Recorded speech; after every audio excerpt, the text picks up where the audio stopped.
आणि नीट घोटाळा प्रकरणातील आरोपी संजय जाधवचा आणखी एक प्रताप समोर आलाय।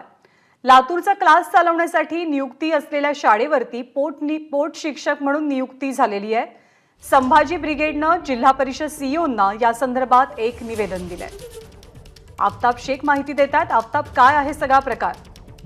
ज्ञानदा, खरं तर नीट परीक्षेच्या घोटाळ्यातले जे आरोप आहेत त्यांचे नवीन नवीन प्रकार जे आहेत ते समोर येताना पाहायला मिळतात। यातला आरोपी जो आहे संजय जाधव हा मूळचा लातूरचा जरी असला तरी सोलापूर जिल्ह्यातल्या माढा तालुक्यातल्या टाकळी टेंभुर्णी या गावातल्या जिल्हा परिषद शाळेच्या वरती तो मागच्या वर्षीपासून शिक्षक म्हणून नियुक्त होता।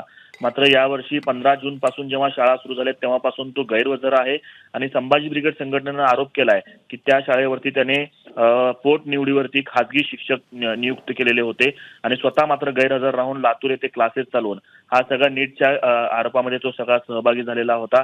संभाजी ब्रिगेड संघटनेनं या संदर्भात सोलापूर जिल्हा परिषदेच्या मुख्य कार्यकारी अधिकाऱ्यांना निवेदन दिलेलं आहे। सोलापूर जिल्हा परिषदेच्या सर्व जिल्हा परिषद शाळांची तपासणी व्हावी।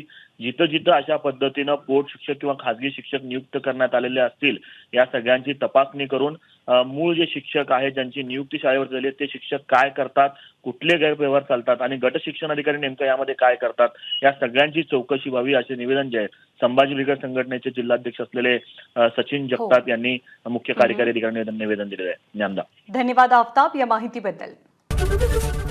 एबीपी माझा, उघडा डोळे बघा नीट।